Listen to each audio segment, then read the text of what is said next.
Months ago, I made a video titled 10 Reasons I'm Switching to the iPhone 14 Pro Max. That was 7 months ago that I made that video after, using the Z Fold 4 and using even the Galaxy S23 Ultra. I've decided that I'm not going to be switching away from this phone until the next iPhone model. And in this episode, I want to share with you why I didn't switch off the iPhone 14 Pro Max as my main primary SIM card phone. So you're going to find that reason out right in this video. Now, if you have the iPhone 14 Pro or Pro Max, go ahead and share what your experience has been like. I'd love to know what you like, what you dislike about it down below. And subscribe if you haven't already for more content like this. Let's talk about the reasons. So number one is primarily going to be the display. Now, I really like the Samsung made display here on the iPhone 14 Pro Max. It's incredibly bright. And that is a critical thing when you do go outdoors and in sunlight. I find that this phone has been essentially the sharpest, just the brightest, well, not the sharpest, but I shouldn't say the sharpest. I've seen sharper phones, even the Pixel 7 Pro is sharper. I mean, the brightest phone out there, especially when I turn on the auto brightness outdoors. This thing really does crank way up there. However, as I mentioned before, there is times when I think it's too bright. I actually turn on reduce white point at nighttime because I do think this phone is too bright at nighttime. But I really appreciate when I'm out in the sun. I can easily see this as if there was no problem with brightness to begin with. Because, and why I make this a point is because if you've noticed, smartphones, a lot of smartphones, they're great until you get them outside. And then it's just like, hey, man, where's the brightness? I can't even see this. You're peeking like this to see the phone. Like, no, this phone is one of the first phones I've ever had where I don't even think about it. It's pretty cool how great the brightness is outside. Now, the next thing about the display is the slick ProMotion panel on here. Now, if you do go ahead and turn on low power mode, it does enable it to feel like an iPhone 14 Plus, which was basically a flop of a phone. But it does just basically put it into the 12 Pro Max, the 11 Pro Max screen refresh rate, so 60 hertz. And so basically, low power mode does do that. But for the most part, I don't ever have it on low power mode because it still makes it through the day. And I want to enjoy the phone fully. And I got to say, it's incredibly smooth with its 120 hertz. And it's not just that it's smooth, it remains consistently smooth throughout the experience, which is something that is attributed to the iOS experience, Apple controlling the hardware and the software. I think it really plays into it feeling smoother than some other phones with the same, refresh rate panels. Now, next thing I started to really enjoy has been the dynamic island. Now, the dynamic island has really been a treat when it comes to, just kind of like enjoying what it does up here. It will even show you when like your Uber Eats is coming. It will show you when your location's on. It will show you calls coming in. I mean, it's a pretty cool thing. And I just think it's a unique experience that I kind of don't want to give up at this moment. And while it does protrude onto the screen, I've realized I've actually been doing something these days. I don't really watch a ton of content these days on my large smartphone. And that's mostly because I find watching content is just better on an iPad or a TV anyway. So, I used to watch a lot of content on my smartphone like all the time, but at this point, it does still get in the way, but it's not really a deterring factor, meaning it's not something that I'm going to not use the phone for. So yeah, the dynamic island for sure is a pretty unique experience, and that's one of the reasons. So overall, just the slick and smooth ProMotion display, bright, amazing quality and contrast, and just consistently smooth throughout usage. Definitely got to go down as the number one reason why I didn't want to switch off this phone right here. And now the next reason is going to be its blazing fast performance. You've seen my speed tests on this phone, and it's not just that it's blazing fast, it's the animations that I praised in prior videos. Apple has nailed this. They've been one of the smoothest software experiences, just a slick and smooth feel. It's hard to overlook. I mean, how could you want to use something that doesn't give you this buttery smooth of an experience? It's quite frankly, it's butter all the time, pretty much every day. Now, there is situations where we'll get a software update, and that software update will make things, have a couple of lags here and there, but they definitely usually get fixed over time. But honestly, it's just the smooth feel of this thing every day with the blazing fast A16 Bionic chipset that's on board here, clocked in at 3.46 gigahertz coupled with 6 gigs of RAM. The phone itself just feels blazing fast in every action it does, whether you're playing Call of Duty, whether you're, using just day-to-day applications, whether you're jumping between applications. It's so flawlessly consistent that I really can't really say much more. It's how could I want to like switch off of and use a phone that doesn't, give me the same consistency. It's really all there. Now, the phone that gives me pretty darn close to that, I think, right now in the Android land is the Galaxy S23 Ultra, which I plan to give you my 3 months later update soon on that one. So that's definitely a phone I still enjoy, but this one right here, I just can't switch off of it right now. It's just too good in the performance area. And the next one is going to be AirPods. Well, AirPods Max, AirPods Pro, whatever you use, having AirPods, and not just those, the Apple Watch Ultra that I also combine with this thing, the Apple TV experience with the remote control built right here into the control center. I mean, it just all works flawlessly together, including the AirDropping to my iPad and my Mac. The ecosystem and just how all the products work together, it is hard to like not want to use that when it just flows through your day-to-day life really easily. You kind of stop thinking about it, and then it just kind of blends in the background, which is not something I could say about some other devices where I feel like I have to actually think about, what I'm doing with certain, cables and, how I'm transferring things and stuff like that. Yes, the Samsung ecosystem is pretty good too.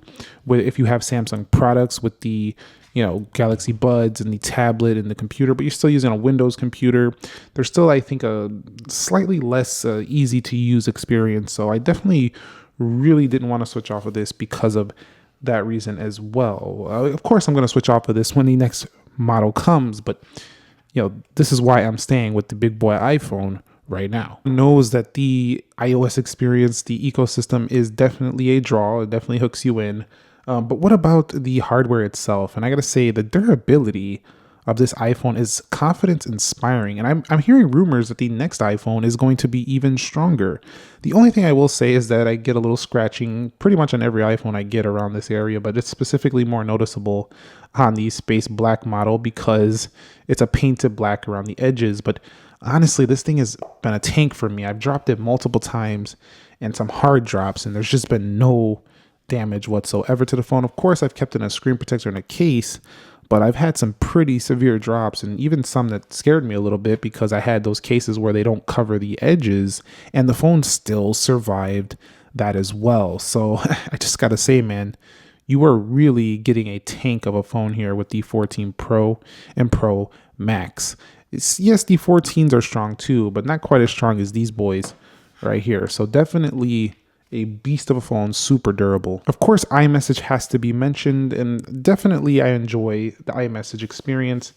But there's something I actually really like too. I actually really like the keyboard. Hey, the keyboard is great on iPhone. And here's the thing, on iOS 17, iMessage is about to get more refined and the keyboard has better predictive text. So the whole entire keyboard experience, while it's already very smooth and good, it's going to get even better on iOS 17 just here in a couple of months, few months here in September when the official version does launch. So there is a lot to look forward to when it comes to the keyboard experience, the iMessage experience, and definitely a reason why is having a lot of people, almost everyone I know uses an iPhone. So definitely it's hard to switch off of that because of that reason as well.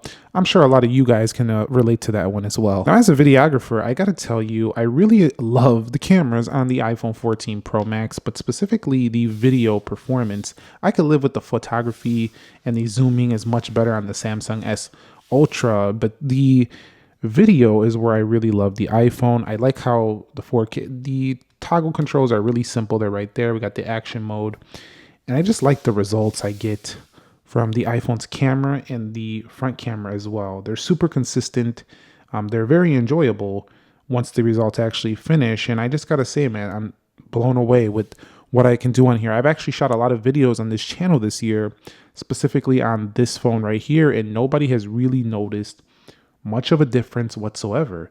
And so the video performance is a strong reason why I continue to stay on this particular phone right here. And if you didn't know this, Sony produces the cameras for the iPhone 14 Pro Max. They are tweaked, by Apple to make sure, they have really good performance, with the software, but the actual hardware itself is produced by Sony. So, you should expect to get really good cameras right there. The next reason is I have very reliable battery life on this phone. And I made a video the other day how to preserve your 100% battery capacity as long as possible. Some people enjoy this. Some people think that you shouldn't even try to do that. But hey, if I'm paying this kind of money, I want this phone to last, and I don't want the battery being weak really quickly. So you might want to check that video out if you're interested. But honestly, this device right here, just every single day, I'm never concerned where the battery life is at. I don't care if I'm at home. I don't care if I'm out. I don't care if I'm at a concert. I don't care what I'm doing. It doesn't matter. This battery life will last as long as I top it off before I leave the house. It's an easy all day phone. Heavy use, medium use, it doesn't matter. The phone goes all day. You can run into issues if you are pushing the camera hard though.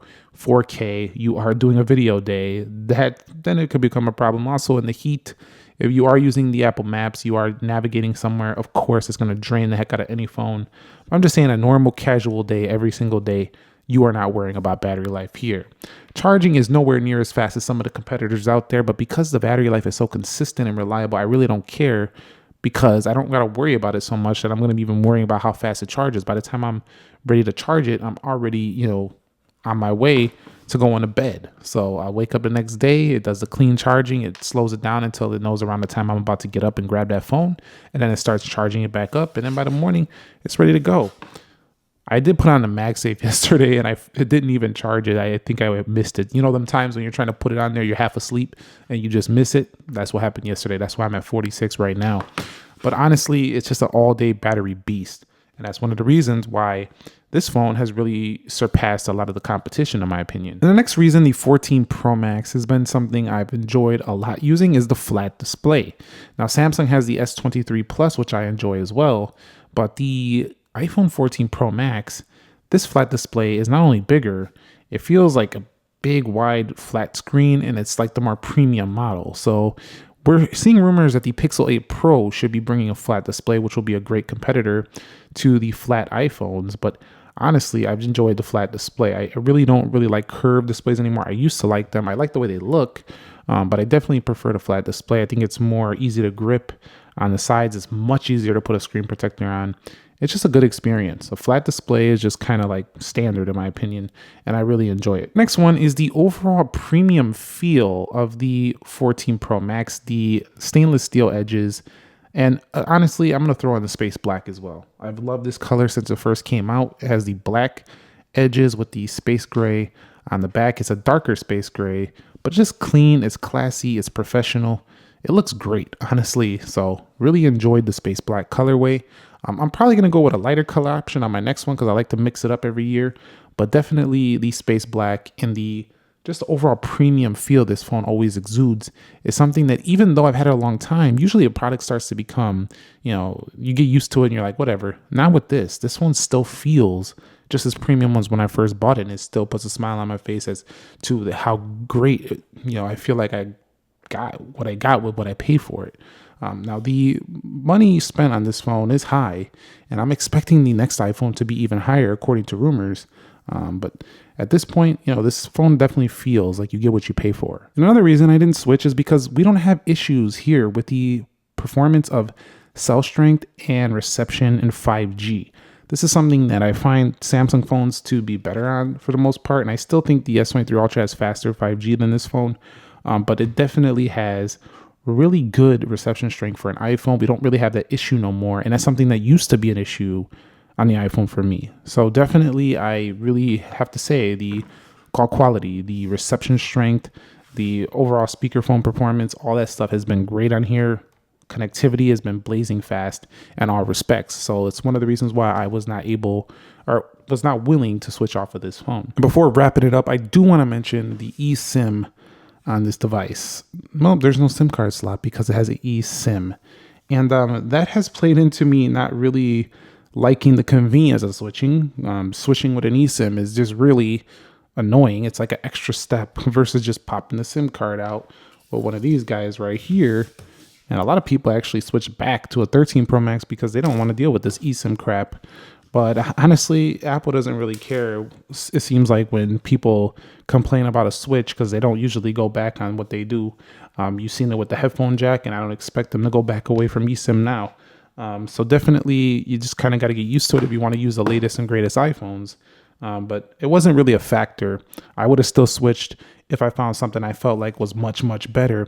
But at this point, I feel like the phones are so refined and so mature, on the marketplace today that it's really down to, do you like the ecosystem experience? And even these foldable phones, I've tried a lot of the foldable phones already. I could tell you that they are definitely a unique experience, but they're nowhere near as durable, and they're nowhere near as, mature as this market is at this point in the standard slab style smartphone. So we'll have to see where that foldable market is going. But for now, I'm still really loving the iPhone experience. And, even though Vision Pro is said to be something that might replace the iPhone, I don't see it happening. I think it's a product that's going to go in the ecosystem, not really replace this product within that ecosystem.